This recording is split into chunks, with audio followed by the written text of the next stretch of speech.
Okay, good morning everyone. Today we have Dimitri Gadotti here. He's coming from ESO and visiting this week. He did his PhD in 2004 in Sao Paulo in Brazil, then went on for a postdoc position in Marseille, and then at the MPIA in Garching, or Munich. Yeah, MPA. And now, then he went on to a fellowship position at ESO, and now he's an instrument scientist and specialist on flames and also other instruments. His interests are around the formation and evolution of galaxies, focusing on local galaxies and looking at structural properties, kinematics, as well as stellar populations. And today he will give a review talk about the 50 years of secular evolution in galaxies. And he's still here today, so if you want to talk to him, make sure you catch him today. And yeah, welcome, Dimitri.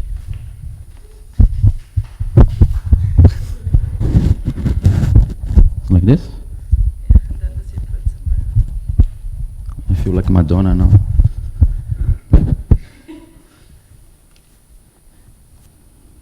Okay, thanks Maya, and thank you all for coming.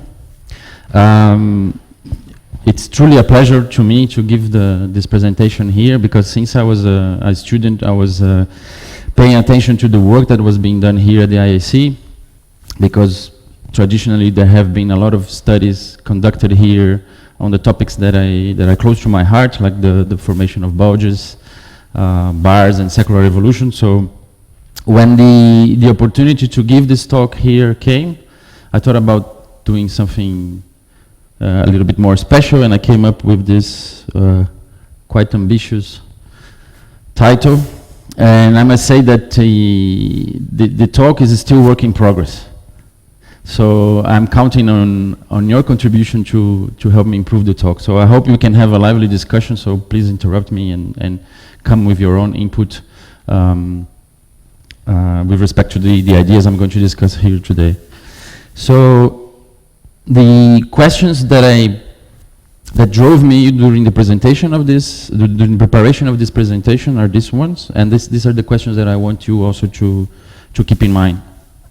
So the first one is, what do we expect from theoretical considerations? What do we expect from the theory of secular evolution? And here there's an important point, which is how we compare observations with models.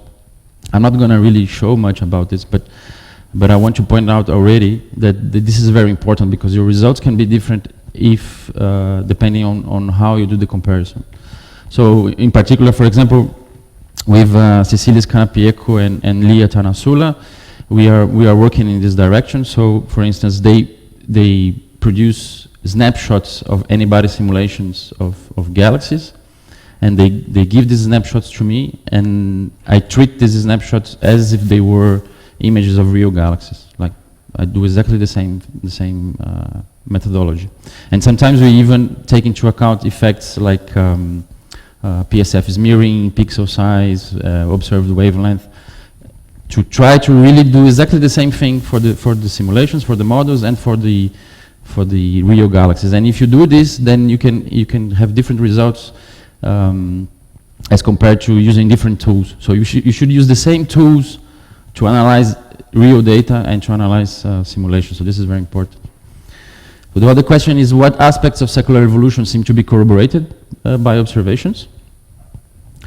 What observational results are in contradiction with these expectations? This is important to try and understand, of course. And then this is linked to the next question, is what are the aspects of secular evolution that are important to investigate in depth now? So I will start with a note and a little bit of history.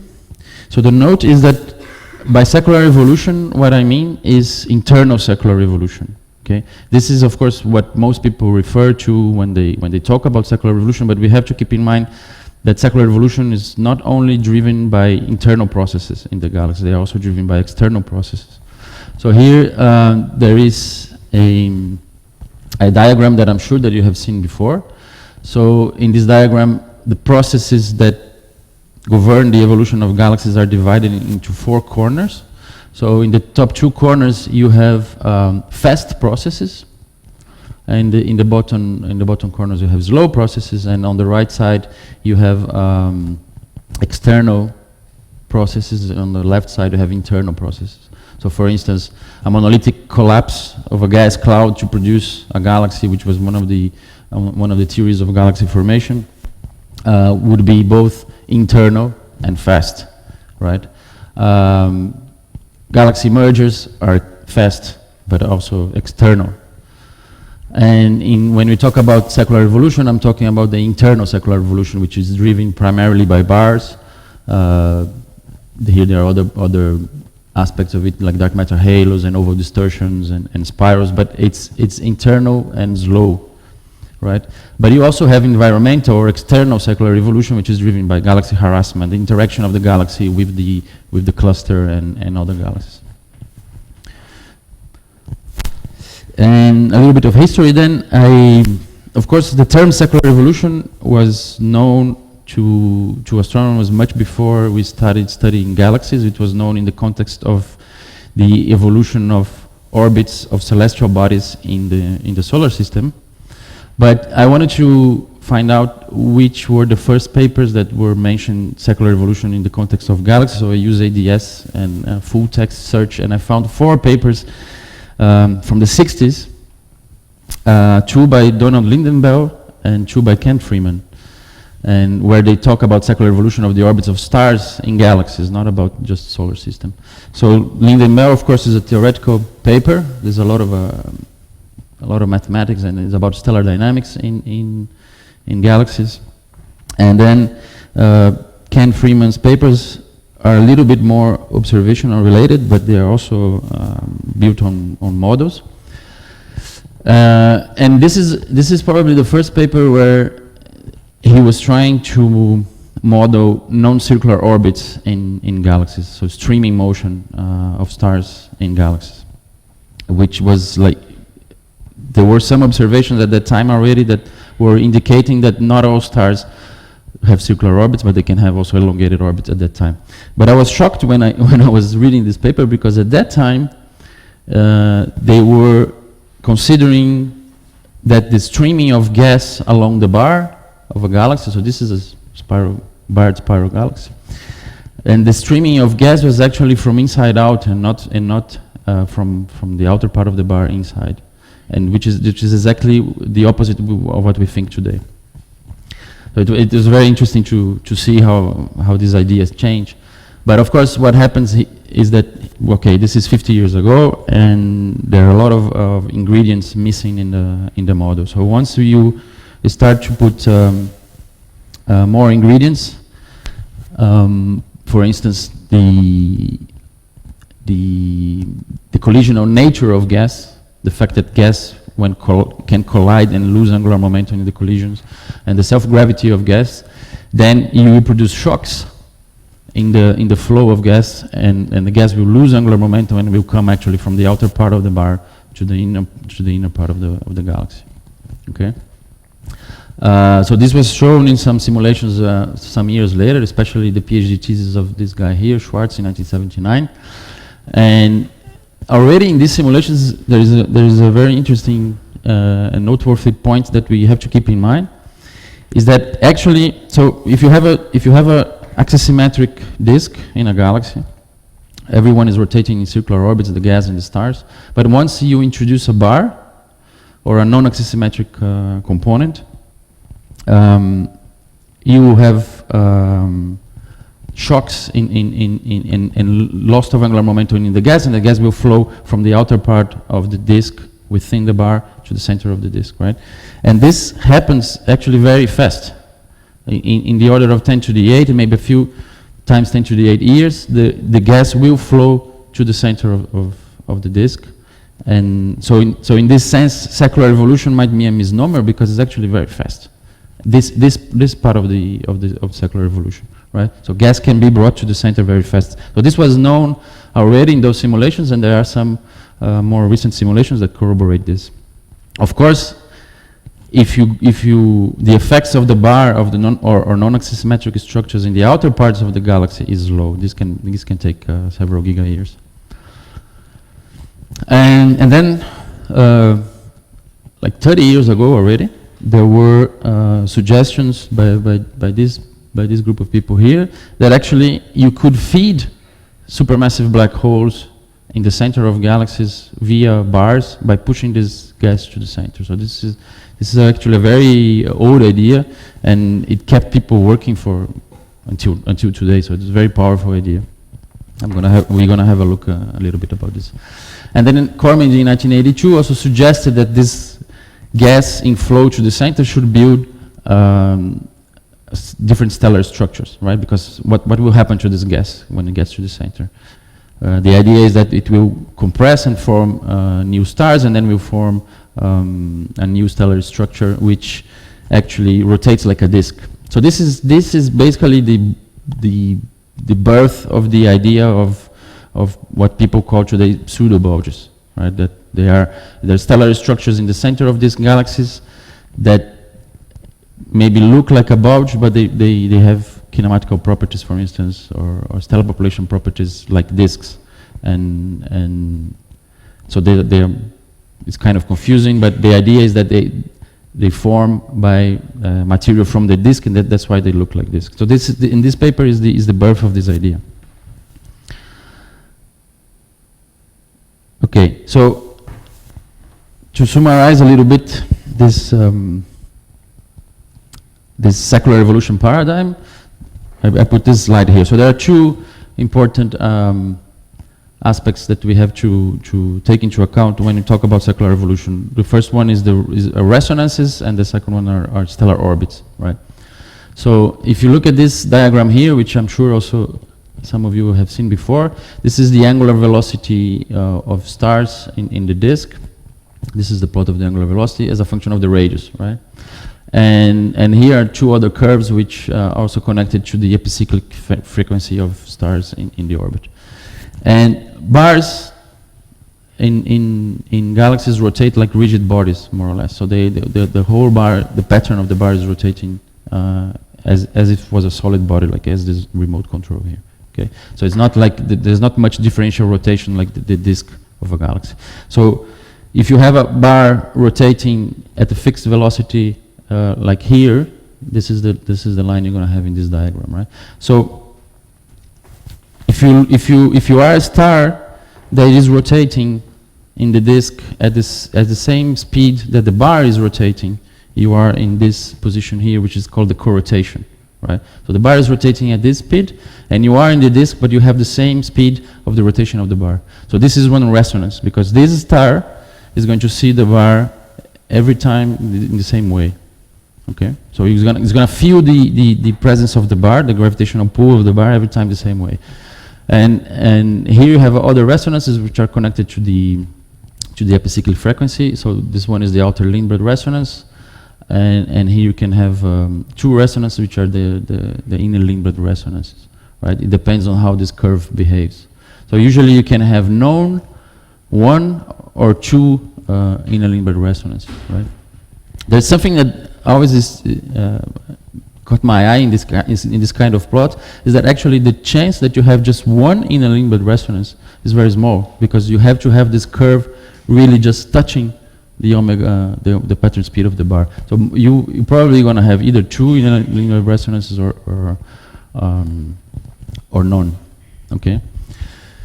So the critical point here is that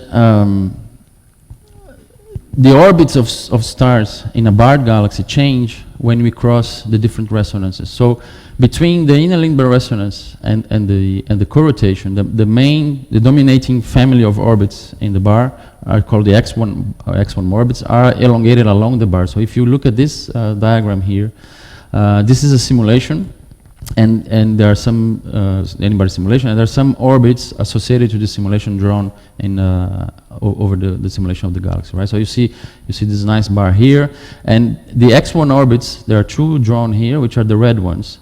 Okay, so they are elongated along the bar, and they are between the co-rotation and the inner Lindblad resonance. Okay, but the crucial point is that every time you cross one of the resonances, the main family of orbits that dominate in that region will flip 90 degrees.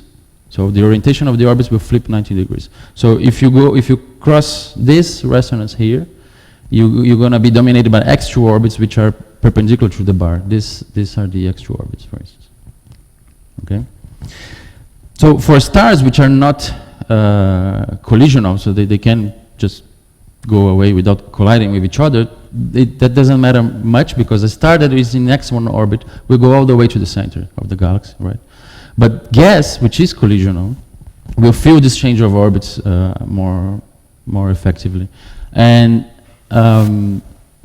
so you can imagine that what happens is, like, if you have gas falling through the bar, when it reaches the resonance, it's gonna collide with other particles of gas which are within the resonance in a different orbit, and this collision will create shocks and form new stars and form, for instance, the disk-like bulges that we see in galaxies and nuclear rings.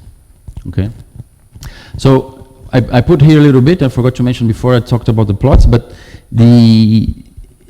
what we are seeing here is actually galaxies trying to reach a minimum energy state. So every stellar system tries to evolve in a way to reach a minimum energy state. So if you look at the globular cluster, there's a process which is called core collapse, which is basically that the more massive stars will take orbits that put them close to the center, and the less massive stars will have orbits that put them away from the center.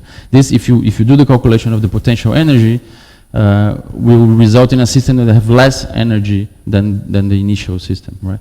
So globular clusters do this, and also galaxies want to do this also, right? They are stellar systems, also more complex because there's gas, etc., and dark matter, but they also want to reach this minimum energy state.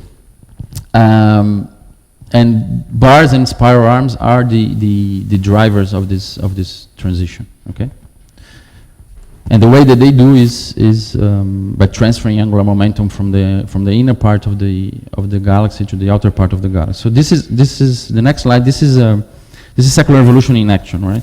This is NGC 1097.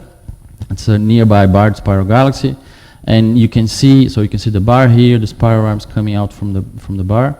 And you can see the dust lanes, which is this gas streaming through the bar, going to the center region of the galaxy. And when it reaches the resonances, so probably here we are near the inner Lindbergh resonance, where the X2 orbits start to dominate, and then the gas is compressed and form young stars in a disk-like structure. So that's why we see the stars in blue color, because they are young; they are just being formed. And of course, this is not only, I mean, you can see this in many galaxies happening, so this is a collection of other beautiful images, most of them from the HST, where you can see this effect going on, okay? So you can see here the gas streaming and forming the inner disk at the center of the galaxy.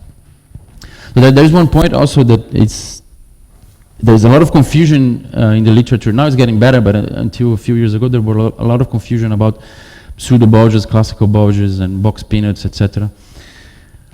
And because photometrically, when people started studying these structures here, they thought they were bulges like the bulges in our classical idea of bulges, which is a mini elliptical.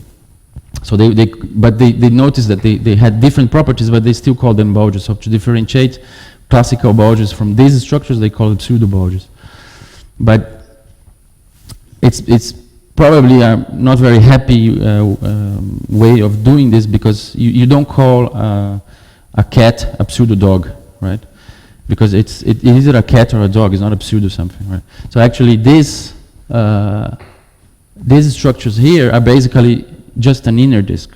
They are not a bulge in the sense of a merger built, the classical idea of bulges that are built by mergers, right? These are built from internal processes, but we will come back to that soon. It's still very complicated trying to understand how these structures form. So okay, so just to keep in mind that what we are seeing here is the gas being brought to the center by the bar, right? But do we really see that barred galaxies?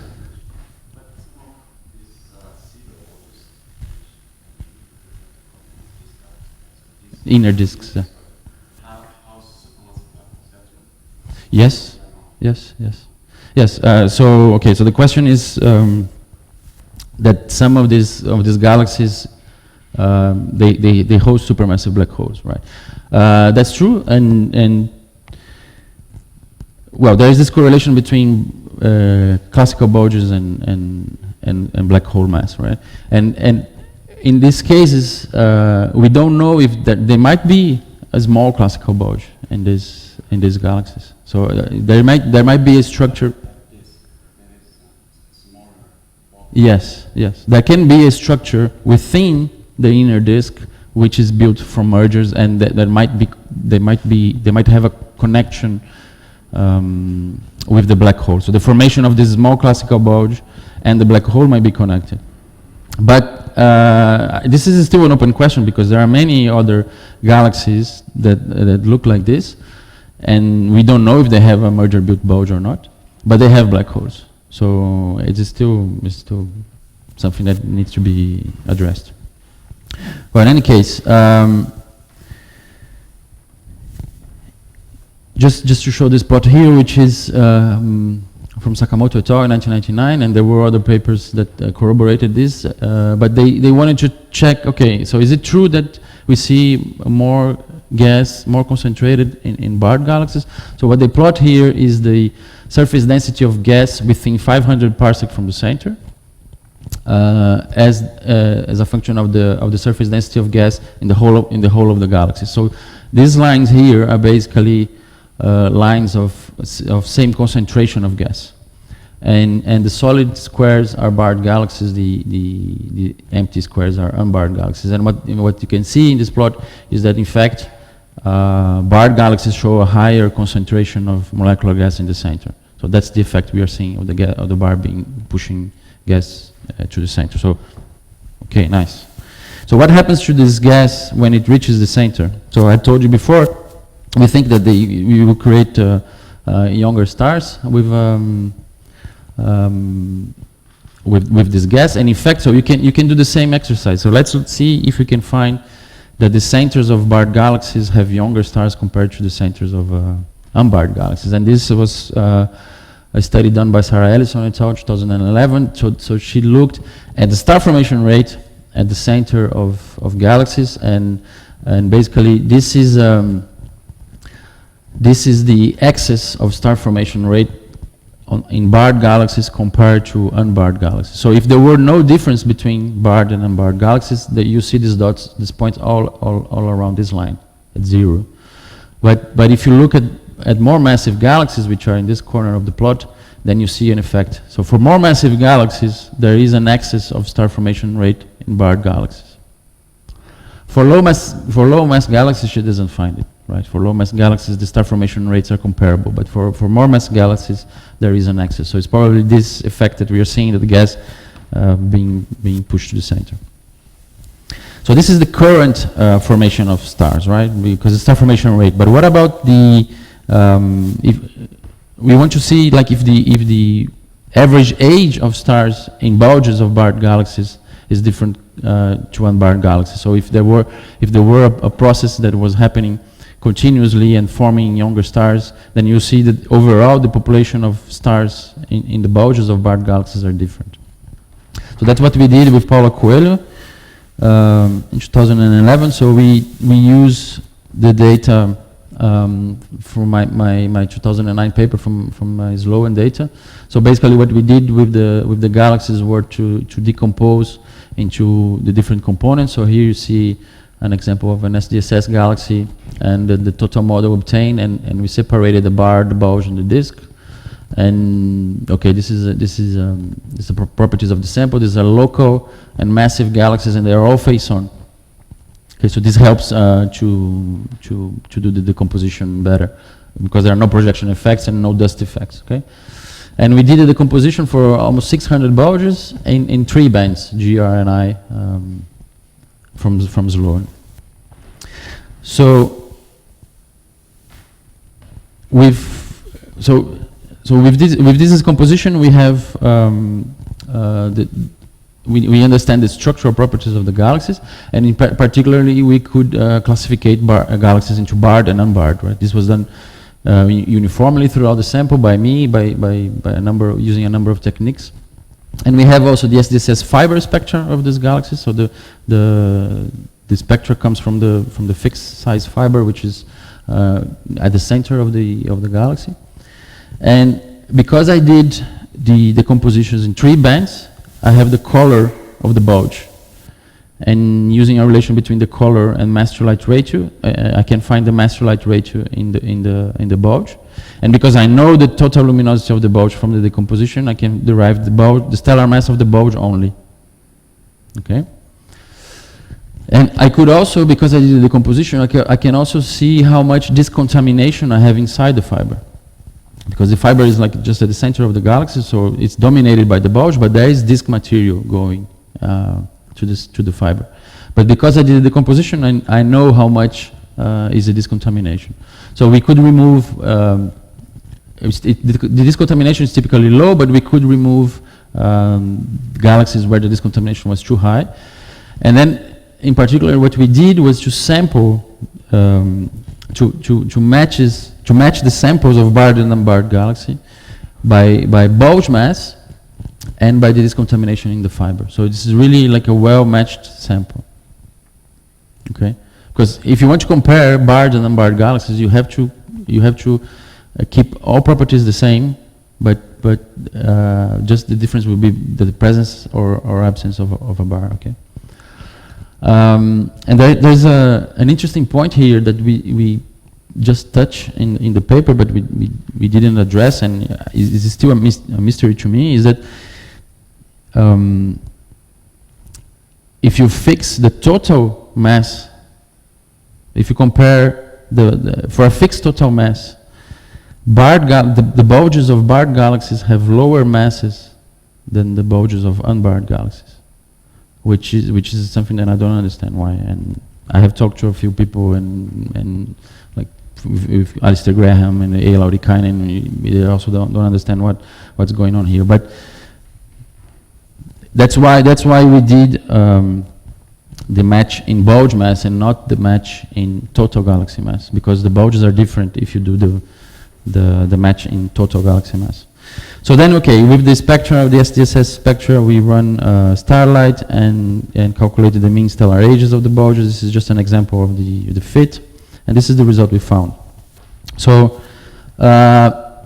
these are histograms of the distribution of mean stellar ages in the bulges of barred and unbarred galaxies, right? So this is age, this is the fraction. In red we have bars, and in black we have unbarred galaxies. But the 3 different beings, the 3 different distributions here, the 3 different plots are different bulge masses. So here are low mass bulges, here are intermediate mass bulges, and here are massive bulges. So when you look at the low mass bulges, there's no difference between the bulges. Everybody's young, basically. Right? This is a low mass galaxy, so they're still forming lots of stars. When you look at the intermediate age, you don't see a difference, but you can see that there is a tail of older stuff appearing here. But when we look at the more massive galaxies, the more massive bulges, then you clearly see a separation between barred and unbarred galaxies. So the unbarred galaxies are here, and the barred galaxies are these 2 peaks in age, right? So you see an effect of the barring the ages of the stellar population in the bulges. Another way of looking at this is in this plot here, which we have just more beams of bulge mass. So this, so it's a more detailed, more fine resolution in bulge mass. So these are very young, and then you increase the age, you see some old stuff appearing, but there's no difference between barred and unbarred galaxies here. And then here you can see more old stuff appear, and then here you can start to see the separation of the 2 peaks for barred galaxies here. Okay? So the main conclusion from this study is that, yeah, bars can in fact change the stellar population in the centers of galaxies. They can rejuvenate the center of these galaxies. We also looked at the fraction of bars with AGN, and it was, I mean, it was surprising. We weren't looking for that, but we just had a quick look, and we found a difference between the barred and unbarred galaxies. So, because there had been a lot of studies trying to find out whether there is an excess of AGN in barred galaxies, and there are, including people from here, like Johan, published papers on this, and then so there are like 4 or 5 groups that find opposing results, right? And so it's kind of a mystery, because the gas is being pushed to the center. So why it's not so easy to find the connection between bars and AGN? Well, in any case, we looked at this connection in our sample, and we found that there is in the low bulge mass being, so for low mass galaxies, there is a factor of 2 difference between the fraction of AGN in barred and unbarred galaxies. So you see more barred galaxies with AGN than unbarred galaxies. If we go to the high bulge mass being, then there's still a difference. There's still an excess, but it's less significant. Okay. So the interpretation we came with these results is that having a bar is of course not sufficient to have an AGN, to have a black hole that is accreting material and shining, but it helps. And so what possibly is going on is that you have the gas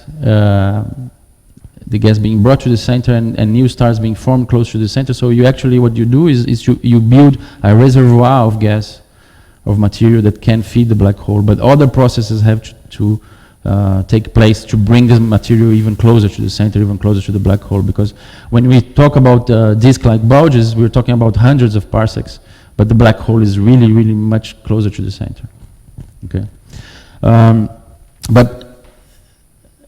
and you're gonna see in the next slide also, with respect to the ages of stars in bulges, there are also conflicting results in the literature, and we still need to understand what's going on. So, one of the things that we pointed out in the paper is that perhaps we are finding more results consistent with the theoretical expectations because of some of the things we are doing in this study. The first one is that we are using homogeneous samples, so we are using just SDSS sample, which is pretty good data. The sample selection is also very important. So in this case, it's volume limited sample. So we took all galaxies which were face-on above a certain mass in a certain volume. So there's not much bias in the sample selection. And the classification also of, for instance, what is a barred galaxy is not so trivial. It's not so easy to say, okay, it's not so easy to make people agree that this galaxy is barred or not. I mean, of course, there are cases which are obvious, but there are some cases which are more difficult to pinpoint. And so, in this case, I did the classification of bar just myself. Okay, I'm probably wrong in some cases, but I should be wrong in the same way, right? It's different if you take too many people to do the classification. And the classification of AGN is also consistent. We use the Kaufman et al. Criterion. In any case, there are opposing results in the literature. So for instance, people from the Galaxy Zoo, they looked at a number of galaxies and tried to find also difference between the stellar populations ages in the centers or the bulges of barred and unbarred galaxies, and they don't see any difference. So we still need to understand why some people find difference and why some people don't find difference. There might be related to the sample selection. That might be related to the way we are measuring ages. There are a lot of difficulties there, but we still need to understand. This is an open question, and the same thing concerning the abundance gradients in barred galaxies. Right? I didn't have time to find a nice figure and put here, but since the 90s, there was an expectation that because bars are collecting the gas and moving gas radially in the galaxy. And stars also, you see a flattening of the abundance gradient. So you wouldn't see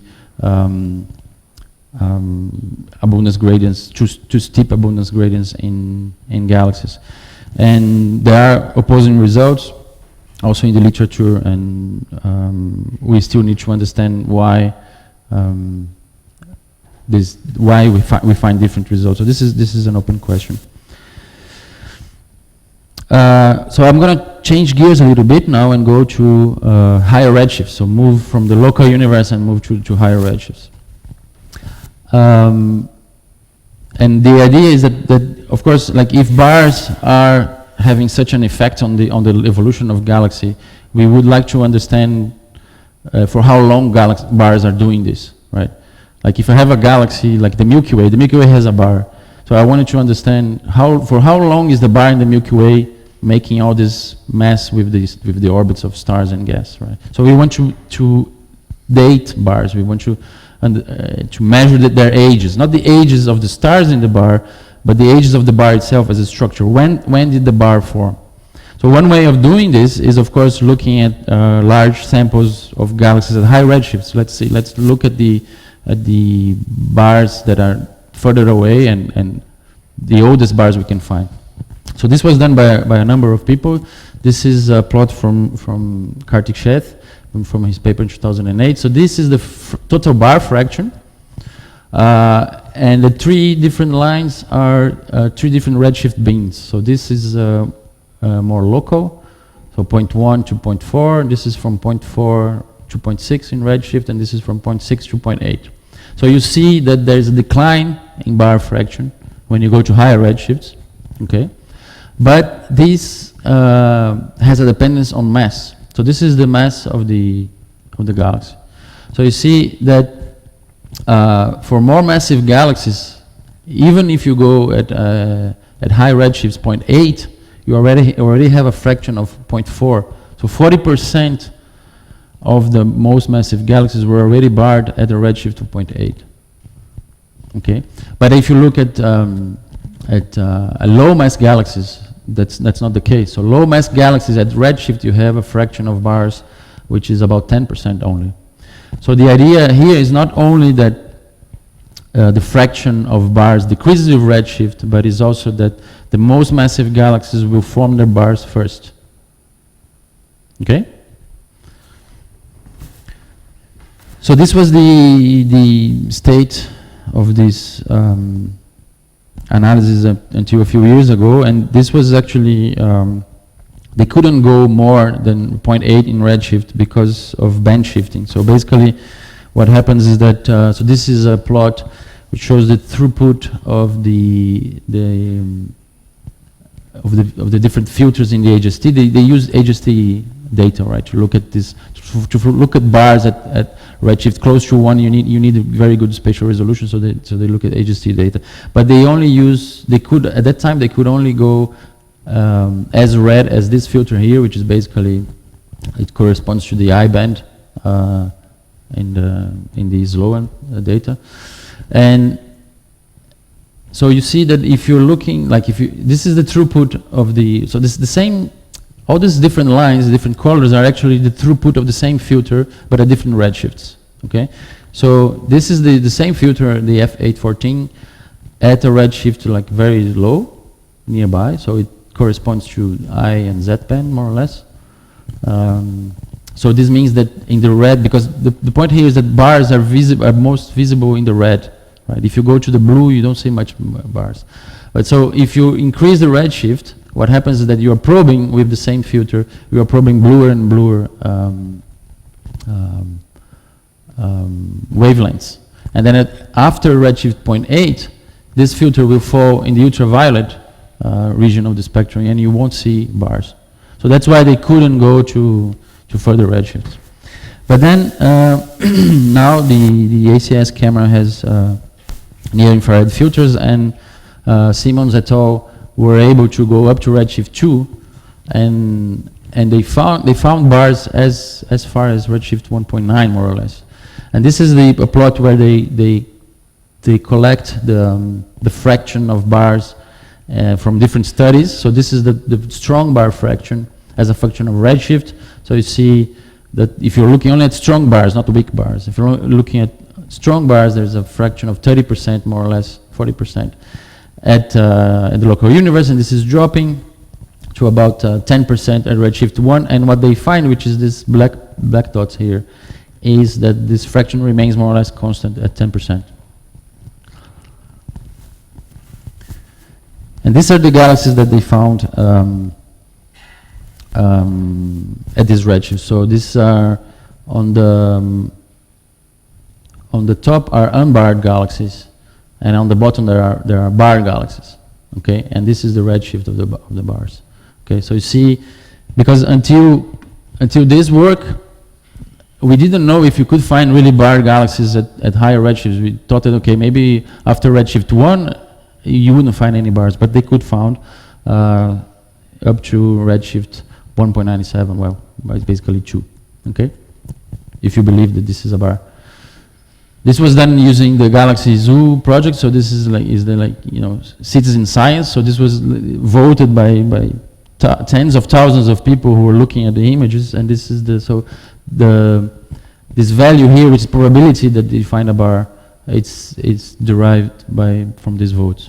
Okay, maybe this galaxy is not barred, but okay, there are other galaxies, right? So it could be that at least in some galaxies, the bars are affecting the evolution of the galaxy for a long time. So I mean, this is more than 10 gigayears ago, right? So this brings me to a paper that we just put out on the archive a couple of weeks ago using MUSE. MUSE is this amazing instrument at the VOT now. This is a picture of MUSE at the Nasmyth focus of UT4. It has 24 spectrographs. So each of these things you see here is one spectrograph, and basically what it does is that it slices the images in a 1 by 1 arc-minute field, and produces 90,000 spectra in one frame. So it's really very powerful, because so it's 1 by 1 arc-minute, as I said. The spatial sample is 0.2 arc-second. So for each 0.2 square arc-second, you have a spectrum. So you end up with 90,000 spectra at each frame, and this is the resolution. So it's medium resolution, but the amazing thing of the instrument is the large field, is the spatial sampling, and the sensitivity is a very sensitive instrument. So okay, we put a science verification proposal to study this galaxy. This is NGC 4371. This I hope you can see that there is a bar here. This is a galaxy which is in the core of the Virgo cluster. So this is a map of the Virgo cluster. This is M87, the center of the cluster, and this is where the galaxy is. So you see that is basically where all the action happens in the cluster. And we already knew that this galaxy had a nuclear ring. This is an unsharp mask image of the galaxy, where you can see the detailed structure. So this structure is most likely built by these processes that I was mentioning before. So the gas being pushed to the center and forming a stellar structure like a nuclear ring or a disk, a mini disk, an inner disk in the center of the galaxy. And this is the data, the maps that we derived with the MUSE data. So this is velocity dispersion, H3 and H4, which are the momenta of the velocity distribution. Before I talk more about this, I want to show you the results that were obtained for the same galaxy with Sauron for the Atlas 3D team, which is, Sauron is the IFU nearby here, right? But you can see the difference in quality of the map. So these are the maps derived with Sauron, and these are the maps derived with MUSE. So you see that it's a different game here. The quality in terms of spatial resolution actually is what really makes a lot of difference. For instance, looking at this map of velocity dispersion, we see the axis of velocity dispersion in the stars along the bar very clearly. There's no discussion, right? I mean, now that we saw this, and if you look back again to the Sauron data, it is there, right? But it's much more difficult to make a solid assessment of the data. Anyway, with this data, we confirm that there is an inner structure rotating very fast in the center. So this is basically the H3 map. You see that there's an anti-correlation in the center with velocity in H3, which means that there are stars here rotating with circular orbits. So there's this inner disk in the center, which is probably built by the bar.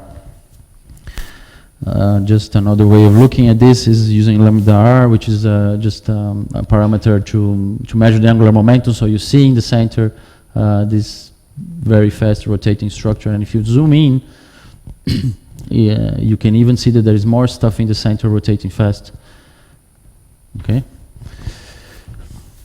So we also did, of course, with the spectra, we did a stellar population analysis, and so these are maps of age and metallicity, light-weighted and mass-weighted. You can see in the metallicity how the inner disk stands out clearly. Okay, but well, what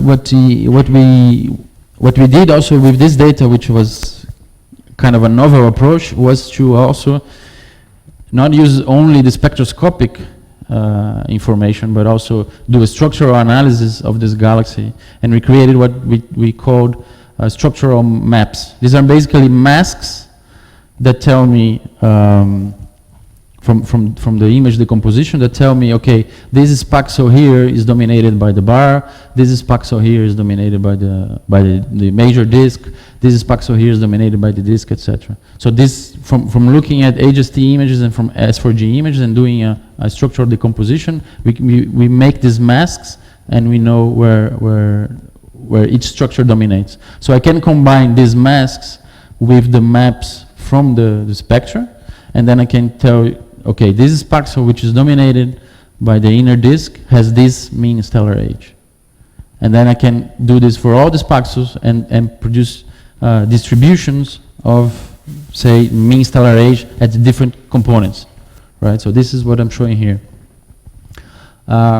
These are, for example, the disk, the major disk, which is in the outskirts of the field, and these are the distribution of age, light-weighted in blue, mass-weighted in red, okay? So this is very powerful because I can separate the different components and study the mean value and the distribution of the values for the different components in different ways. Okay, so I told you before there were other components close to the center, but I'm not going to talk about them today. But the main point here are the inner disk and the nuclear ring, which you can see they are very, very old. Okay. So another way of showing these results is also making a plot where I put the mean values and the distribution of the values, say for age, as a function of component. But because I laid out the components here further away from the center, this is basically a radial profile. So radial profile of age and a radial profile of metallicity. Okay. The main point we wanted to make is that the youngest stars we found in the nuclear ring and the inner disk of the galaxy are older than 10 gigayears old.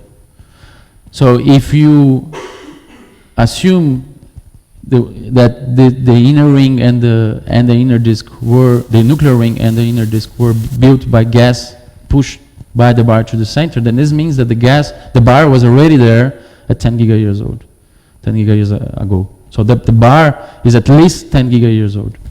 So this is a very powerful way to date the bar.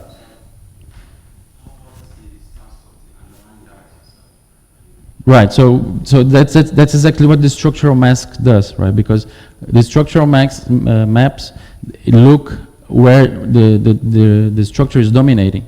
Okay. There will be an underlying, yeah. But this is minimized because I am looking only at the spaxels which are really dominated by the component. Okay.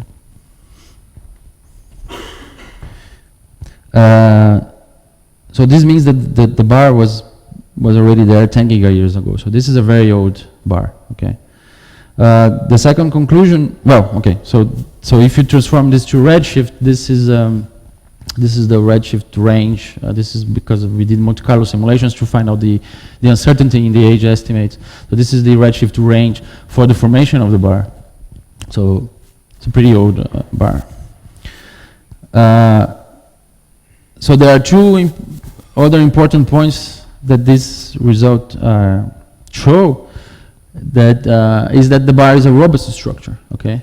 Because there is a little bit of a misconception that bars are recurrent structures, that they dissolve and they form again, right? This was driven by some papers in the 90s, and other people look at this, and it seems that actually most bars are robust structures. So once you form the bar in the disk, it will stay there, right? Unless you have a lot of gas, unless you have mergers, the bar should stay there. So and this is an example of a bar that stays there, because we are seeing the bar now, and we have indications that the bar was there 10 gigayears ago.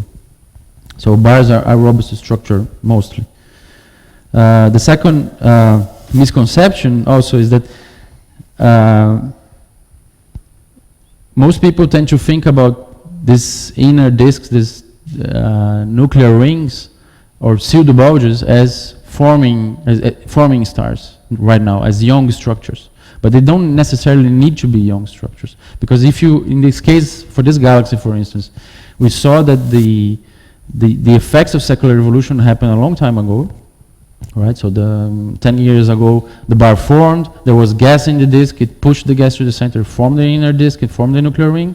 But in the case of this galaxy, because it's in the core of the Virgo cluster, there was no more gas available to continue the formation of this inner structure, right? So the star formation ceased at 10 gigayears and stayed like that. So you can have pseudo bulges which are old, like in the case of this galaxy, right? So this is also a misconception that people have to take into account. So just to show quickly, then maybe what we are seeing is that this galaxy is a fossil record of this one. Okay. This is the evolution that happened. I'm already 50 minutes talking, so I'm going to go a little bit quicker to finish. But one important aspect also of this result is that we see at this redshift already a dynamically mature disk. It's a disk that is rotating. There's a lot of self-gravitation, and it's mature enough to be unstable to the formation of the bar already at the redshift, which is consistent with some studies, but is also a little bit worrisome. I'll come to that. But it's consistent, for instance, with the result from the KMOS 3D survey, which they found a lot of rotating disks, like well-established disks at redshift 2. So this is, they put this in a very cute way, so I'm going to show you. This is basically a plot of the star formation rate against mass, and these are the galaxies that they studied. These are HST images, and these are the rotation curves that they found. This is a redshift 1, okay? So these are the rotation curves, so for the same galaxies. I just like the way that they showed this. So you can see a lot of rotating disks, right? And if you go to redshift 2, which are these galaxies here, you can see also a lot of rotating disks. So they claim that, okay, yeah, you have stable disks already at redshift 2, right? But this is also controversial. There are other groups finding different results, also looking at high redshift, and you also have to think. We know that some of the disks have a lot of clumpy structure at high redshift. So maybe what about this disk? What about mergers at that redshift? We have a lot of mergers. So what's going on? How can you have a well-established form disk at that redshift with all the activity that's going on at that time? So we still have to think a little bit about this. So just showing a result that goes in this direction, that maybe we don't have so many well-established disks at that redshift. This is from the group of François Hammer in Paris. So this is the fraction of disk galaxies and peculiar galaxies that they find at low redshift. And when they look at redshift 0.65, which is not so further away, but it's already quite a number of giga-years from today, they see a lot more peculiar galaxies. They see a lot more stuff that don't look like well-established disks that will be, already mature enough to form a bar. So this is still an open question, and investigating when bars form for the first time can shed light on this question. So this is we're coming to my last slides. This is a diagram from this textbook on galaxy evolution, where they try to figure out what happens to a galaxy during the evolution of the galaxy, where it's going to end up. And you see that if you have a major merger, you will form an elliptical galaxy. If you don't have a major merger, you form a disk galaxy. And then if you have a bar instability, you form a bulge system. But here they still don't separate a merger-built bulge from a bulge that is formed via the disk. So this is still something that needs to be understood better. And if you look at simulations like the EGO simulation with the hierarchical formation of galaxies, you see a lot of mergers going on, and you can form this kind of galaxies. So whether these galaxies are well-established disk at this redshift is still an open question. But just to finish up with this slide, because I've been telling you that classical bulges formed by mergers and pseudo bulges or inner disks formed by bar instabilities, and this is the current paradigm today. But this is kind of uncomfortable, because if you have lots of mergers, for instance in the EGO simulation that I just showed, you should have a lot of galaxies with classical bulges. But the fraction of galaxies with merger-built, with classical bulges seems to be too low to be consistent with the hierarchical picture, right? So one way out of this is that maybe we can form disk-like bulges, inner disks, etc., also via mergers, but depending on the kinds of mergers that we're talking about. If it's gas-rich or gas-poor, for instance. So this in this paper here, they try to reproduce this galaxy here, which is a galaxy that doesn't have a classical bulge, doesn't have a merger-built structure. I mean, apparently doesn't have a merger-built structure in the center, because it's all dominated by cold kinematics. And they managed to reproduce the galaxy to some extent via mergers, via gas-rich mergers. So it might not be an issue for the hierarchical scenario, but we need to understand why. We need to understand what kinds of mergers happened. And well, that's actually my last slide. I thought about maybe having a slide with all the open questions I discussed and all the things that are still necessary to work on, but I guess you can see the slides also later, so I'm finishing here, thanks.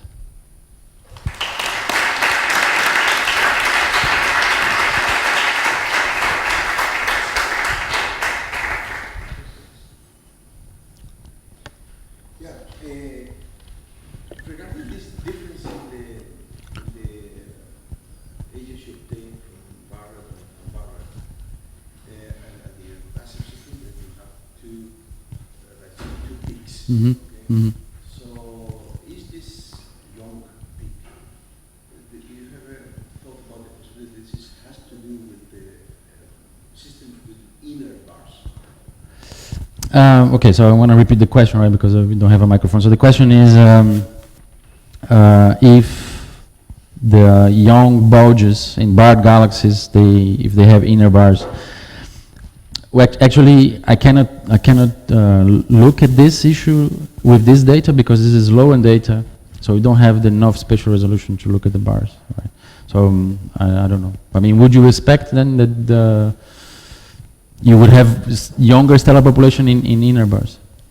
Yeah, it could be. It could be. It could be something that you could look at, but not with this low-end data. I mean, because it's redshift 0.05, the mean redshift of the sample. So.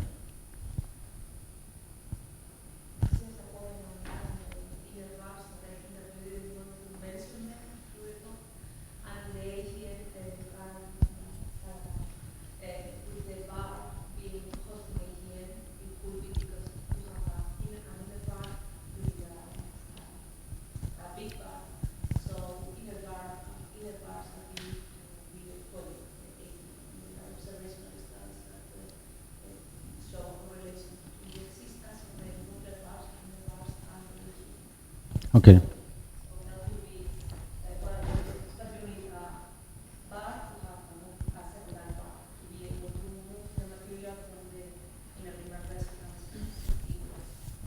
Okay.